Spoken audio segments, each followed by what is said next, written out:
कल्पना या हेमंत, सीता के सामने कौन लड़ेगा चुनाव?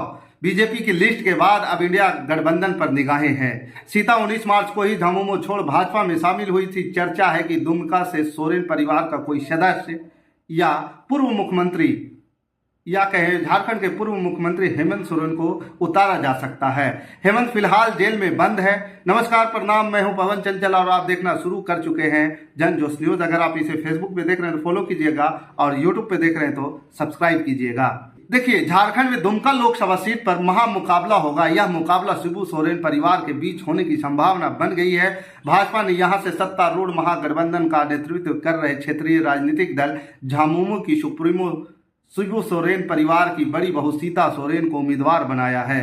सीता सोरेन 19 मार्च को ही झामुमो छोड़कर भाजपा में शामिल हुई थी। चर्चा है कि दुमका में सोरेन परिवार का कोई सदस्य या मुख्यमंत्री हेमंत सोरेन को उतारा जा सकता है। हेमंत फिलहाल जेल में बंद है, लेकिन कार्यकर्ताओं में जो उनके प्रति संवेदनाएं दिख रही है, उसे देखते हुए हेमंत को लोकसभा चुनाव में उतारने की तैयारी चल रही है।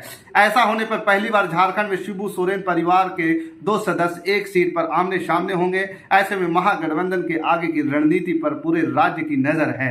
वहीं ढुल्लू महतो को धनबाद का प्रत्याशी बनाकर भाजपा ने ओबीसी वोटरों को संदेश दिया है कि खासकर महतो वोटरों के बीच भाजपा अपनी पकड़ को मजबूत बनाती दिख रही है।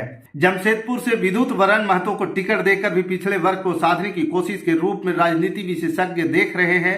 दूसरी ओर कालीचरण सिंह को टिकट देकर अग्रणी समुदाय के वोटरों को भी साधने की कोशिश भाजपा करती दिख रही है। देखिए, इस प्रकार झारखंड में भाजपा ने अपने कोटे के 13 सीटों पर प्रत्याशी उतार दिए हैं। एक सीट पर आजसू पार्टी अपना प्रत्याशी देंगे। 13 सीटों पर भाजपा के 3 प्रत्याशी महिलाओं को चुनावी मैदान में उतारा है।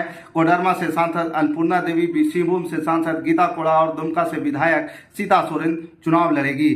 झारखंड में पहली बार भाजपा ने एक साथ 3 महिला उम्मीदवार उतारा है। अगर ये तीनों जीत कर आती हैं तो पहली बार 3 महिला सांसद झारखंड से बन सकेगी।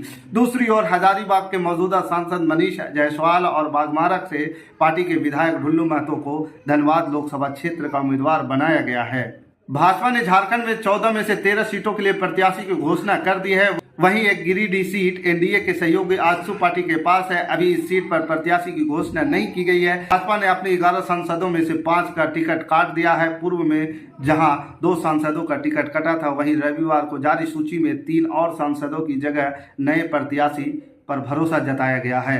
भाजपा ने सबका साथ सबका विकास की अपनी अवधारणा के अनुसार निर्णय लिया है। दुमका सीट पर सांसद सुनील सोरेन की उम्मीदवारी की घोषणा के बाद उन्हें बदल दिया गया। दुमका से अब दिशोम गुरु शिबू सोरेन की बड़ी बहू सीता सोरेन भाजपा की उम्मीदवार होंगी।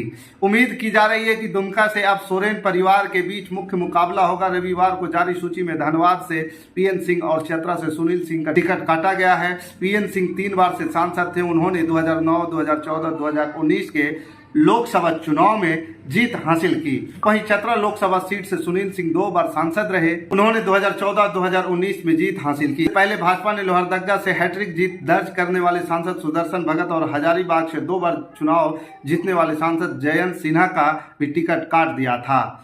लेकिन इस चुनाव में यह भी एक देखना होगा कि जो ऐसे स्थिति में ऐसा लगता है कि भाजपा ने जो एक सीट जो है आजसू को गिरिडीह लोकसभा सीट दिया है, ऐसी स्थिति में भाजपा अब जान रहा था शुरू से कि वहां पे एक लड़का क्रांतिकारी है जो जयराम महतो के नाम से जाना जाता है और गिरिडीह लोकसभा से लड़ने का ऐलान कर चुका है। ऐसी स्थिति में आजसू पार्टी वाले जो कहा जाता है कि जिस प्रकार से गिरिडीह में लोकसभा क्षेत्र या कहीं पूरे झारखंड में जिस प्रकार से प्यार, लोगों का आशीर्वाद मिल रहा है, जिस प्रकार से भीड़ लग रही है, बिन बुलाए जो लोग भीड़ लगा देते हैं, जहां खड़ा हो जाता है वहां सभाएं हो जाती है। तो ऐसी स्थिति में क्या गिरिडीह लोकसभा सीट पर आजसू पार्टी जीत दर्ज कर पाएगा या फिर भाजपा ने ये सीट दे करके फंसा दिया है, या जयराम महतो वहां पे किस प्रकार के प्रदर्शन कर पाएगा? आप हमें ये कमेंट कर जरूर बताइएगा कि इस गिरिडीह लोकसभा सीट पर आजसू को फंसाया गया है या जयराम महतो के लिए रास्ता आसान किया गया है।